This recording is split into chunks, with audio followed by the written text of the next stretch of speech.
Bahattin abinin oraya bırakmışım ha. Bahattin abiye teslim çıkıyor. Bahattin abi.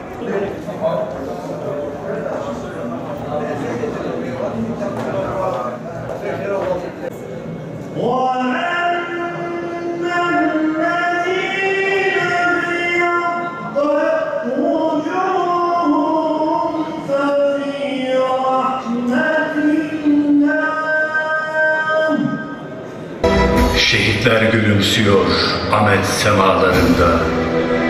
Şehit gibi yaşayıp şehadette kavuştular Yaradan'a.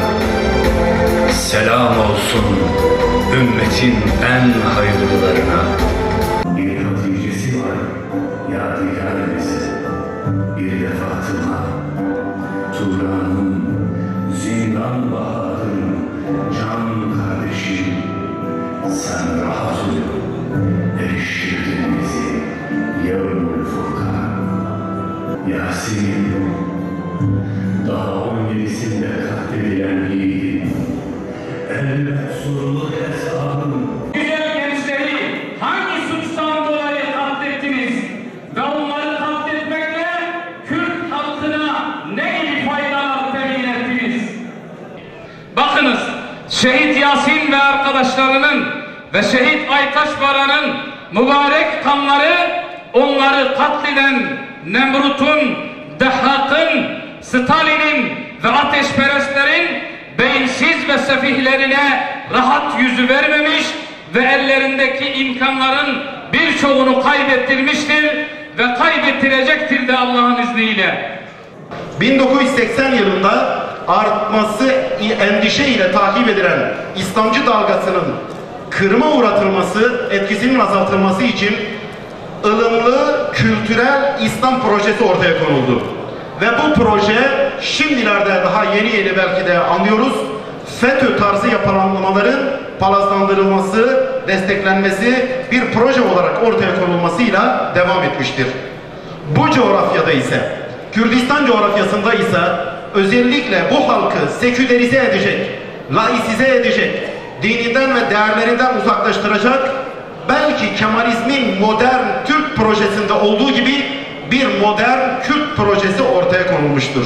İşte bu vahşetleri yaşatan örgütlerin, bu kirli ve karanlık ittifakların nereden başladığını anlayabilmemiz açısından son derece dikkat çekicidir.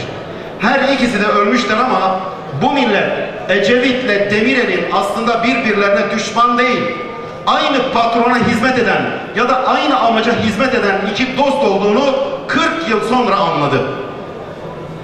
Bizler de belki ağır bedeller ödemiş İslami camialar bu kirli ve karanlık ittifakları çok ağır bedeller ödeyerek bunların ortaklıklarını fehmetmişlerdi, görmüşlerdi, bedel ödeyerek görmüşlerdi. Ama bu milletin, özellikle Türkiye kamuoyunun bu kirli ve karanlık ittifakın ne denen bir şey olduğunu anlayabilmesi için 15 Temmuz hunharca darbe girişiminin, işgal girişiminin gerçekleşmesi, zamanının beklenmesi gerekiyordu.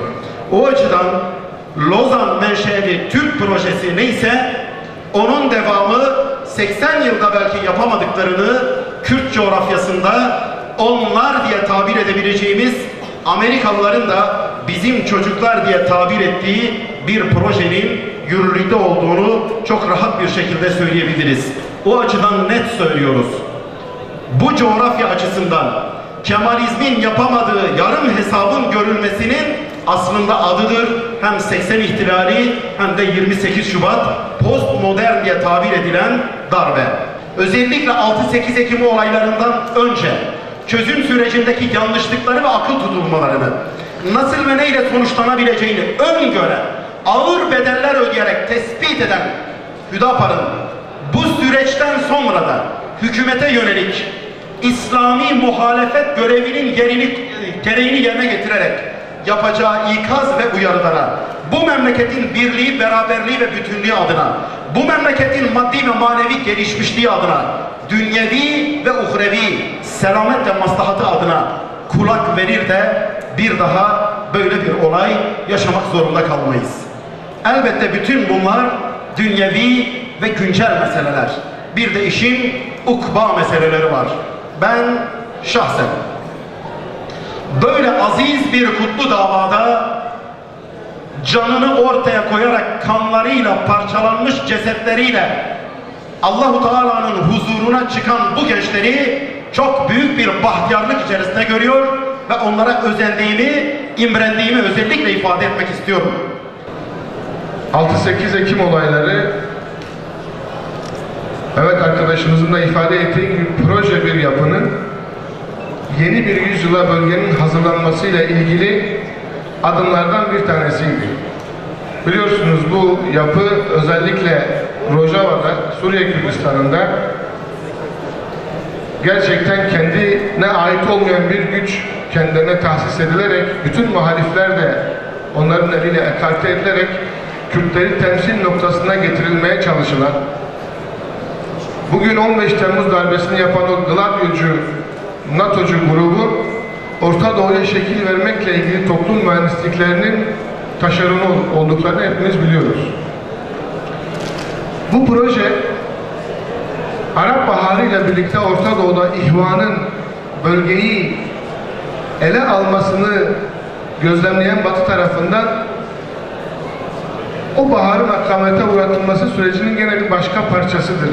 Mısır darbesi bunun en önemli hamlelerinden bir tanesidir. Mısır darbesiyle birlikte Suriye'de de Mısır'ın arkasından gelişebilecek ihvan ve bölge insanlarının, Orta Doğu halkının inancının 100 yıl sonra, 150 yıl sonra egemen olacağı yeni bir yüzyılın önü kapatılmak üzere operasyonlar yapılıyor. Ve bu bölgede o 6-8 Ekim olaylarında bu proje yapı bölgede tek direnen, yiğitçe ben varım diyen bu kardeşlerimizi ekarte etmek için düzenlenmiş bir projedir.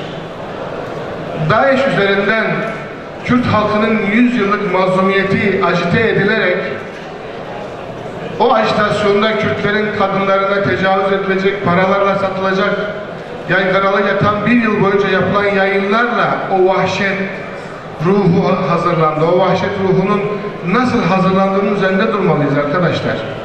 Onlara yakın televizyonları izleyin. DAEŞ'le ilgili yalan propagandalarının, agitasyonlarının, bu halkın namusuna olan düşkünlüğünün, Kürt halkının 100 yıllık mazlumiyetinin arkasına bir truva atı gibi gizlenmiş bir toplum mühendisliğinin taşeronlarıdır bunlar. O sokağa çıkanlar belki Taif'te Peygamber Aleyhisselatü Vesselam'a taş atan çocuklar kadar bir kısmı masum olabilir, cahil olabilir, ne yaptığını bilmiyor olabilir. Ama o tetiği çekenler, o günü hazırlayanlar ne yaptığını çok iyi biliyorlar. Ve orada yapılan sıradan bir Yasin Börü ve arkadaşlarının katli değildi. Bütün derneklere, kurumlara, bütün Müslümanlara saldırılarak bu bölgede onların dışında var olabilecek bütün hareketlerin önünün kesilmesi adına direnen tek yapıyı da, yiğitçe ben varım diyen tek yapıyı da ekarte etmek için Kürt halkının o agite edilmiş ruhunun arkasında gizlenerek yapılmış bir vahşettir bu. Bu sıradan rastgele bir olay değildir. Bunu böyle okumak gerekiyor.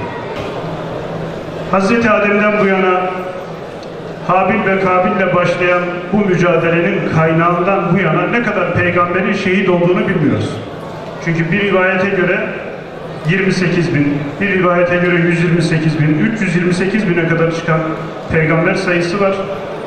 Esasen şehitlik aynı zamanda bir peygamberlik mirasıdır ve aynı zamanda peygamberlik makamıdır. Hazreti Peygamber'in yanında olmak, ona arkadaş olmak, Kevser'in etrafında toplanmak ve gerçekten Kur'an'dan sonra, Hazreti Peygamber'den sonra şehitlerin şefaatine nail olmak, Allah bunu hepimize nasip etsin. Bu şehit ailelerini de tebrik ediyorum öncelikle. Çünkü Halef Selef olduğumuz Metin Yüksel'in babası bu bölgenin insanıdır. Melle Sadreddin. Oğlu şehit olduğu zaman hanımına dedi ki, hanım ne mutlu sana, ne mutlu bana ki sen şehit annesi oldun, ben de şehit babası. Böyle bir sabır ve metanetle karşılanır şehitlik. Onun için şehitlerin önünde şimdi böyle konuşmak, onlara imrenmek, gerçekten hep birlikte bu şehitlerle olmamızdan dolayı hepinizi ayrı ayrı tebrik ediyorum. Biz her zaman her halükarda şehitlerle beraberiz ve şehitlerin yolundayız. Tecrübe dedim. Tecrübe aklın en önemli rehberidir değerli kardeşler. Çünkü Kur'an'ın 3'ü tecrübeleri anlatır. Habil'den ve Kabil'den başlayarak bir yığın tecrübe Kur'an'dan bize yansıtılır. Yani Kur'an bir dünyayı devri alem olarak döndürür önümüze koyar. Hesabınızı, kitabınızı buna göre yapın der. Biz de ona göre yapmak zorundayız. Değerli kardeşlerim, biz innemel mü'minune ihve ayetini tam ve eksiksiz olarak kavrayamadıkça وَاَتَسِمُوا بِحَبْلِ اللّٰهِ جَمِيعًا وَلَا تَفَرَّقُوا ayetini tam olarak kavrayamadıkça bu işin üstesinden gelemeyiz. Hangi ırktan ve kültürden olursa olsun bir müminin diğer mümini sevmedikçe cennete gidemeyeceğini, yani benim sizi sevmedikçe cennete gidemeyeceğimi, sizin beni sevmedikçe cennete gidemeyeceğinizi bilmeden bu davayı başarıya götürmek mümkün değildir. Herhangi bir dünyanın köşesinde, herhangi bir yerde bir müminin ayağına bir iğne battığı zaman bu acıyı bütün müminler hissetmiyorsa burada bir itikat sorunu var demektir. Burada bir iman problemi var demektir. Eğer burada kardeşlerimiz 6-8 Ekim olaylarında hunharca, gavurca, kelimenin tam anlamıyla söylüyorum, gavurca katledilirken eğer o acıyı ben ta yüreklerime kadar onları kendi evladım gibi düşünerek acımıyor ve üzülmüyorsam o zaman ben itikadımdan ve imanımdan şüphe etmem gerekiyor. Onun için biz Resulullah sallallahu aleyhi ve sellemin Bilal-i Habeşi ile verdiği fotoğrafı, Selman-ı Farisi ile verdiği fotoğrafı çok iyi kavramamız gerekiyor. Amerika'daki bir Müslüman, bir zenci Müslümanla, bir beyaz Müslümanla, Fransa'daki bir Müslümanla, Karadeniz'in bir köşesindeki bir Müslüman ya da Kürdistan'ın herhangi bir köşesindeki bir Müslümanla benim aramda takvanın dışında hiçbir farkın olmadığını Allah'ın kanunlarına mutlak iman eden bir insan olarak iman etmek mecburiyetim var. Onun için ne olur? Bakın, yıllarca bu ırkçılığın mücadelesini vermiş bir kardeşiniz olarak, birçoğunuzun da abisi olarak istirham ediyorum. Aklımızdan ve fikrimizden, kalbimizden ve beynimizden en küçük kırıntısı olan ırkçı düşünceyi silip atalım. O zaman ancak PKK'yı silebilirsiniz. O zaman ancak bu şeytanın köpeklerini kafanızdan, beyninizden ancak silebilirsiniz. Yoksa onlara bir köşesinden, bir bucağından Kürtçülük yapıyorlar, Kürtleri kurtarmaya çalışıyorlar diye bir hak vermeye çalışırsanız bütün Müslümanlara ihanet etmiş olursunuz. Kur'an'a da ihanet etmiş olursunuz, İslam'a da ihanet etmiş olursunuz. 6-8 Ekim olayları bir grup çapulcunun bu gençlere saldırısı değil, bir kitlenin inançlarından dolayı yok edilmesine yönelik bir faaliyettir. O çocuklar, şu anda yargılanan kişiler bu şehitlerimizin hiçbirini tanımıyorlar. Hiçbirine yönelik bir husumetleri yok. Aralarında geçmişe dayalı bir ihtilaf yok. Bunlar simalarından, yüzlerinden, ellerindeki kurban etlerinden veya sakallarından tanınan dindar insanlar. Bunlar sırf dini inançlarından, inançlarındaki duyarlılıklarından dolayı önceden planlanmış bir şekilde sokaklarda katliama maruz kalırlar. 77. madde de öyle diyor. Bir kitleyi siyasal, felsefi, ırkî veya dini nedenlerle öldürmeye kalkışanlar veya onları öldürenler ağırlaştırılmış müebbet hapis cezasına mahkum edilirler.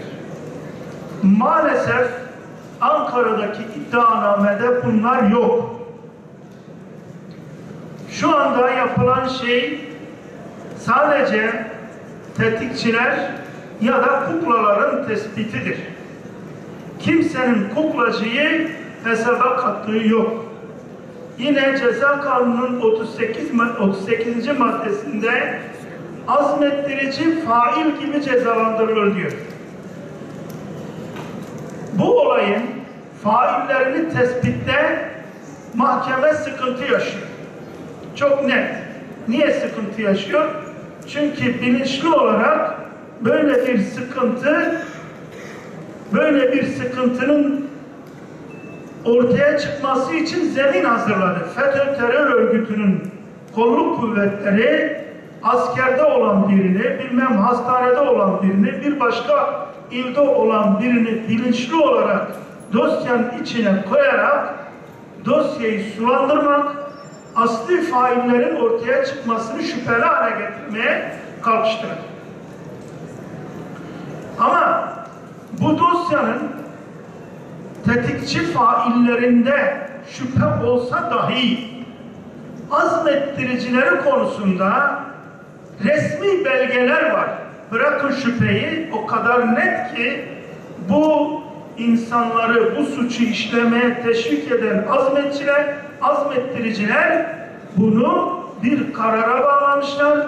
Bir yönetim kararı olarak Demirtaş'a söyletmişler. Ona okutmuşlar. O metni onlara okutmuşlar ve bu şekilde sokak çağrısı yapılmış. Dolayısıyla failler şüpheli olsa dahi azmettiricilerin üzerinde zerre kadar şüphe yoktur.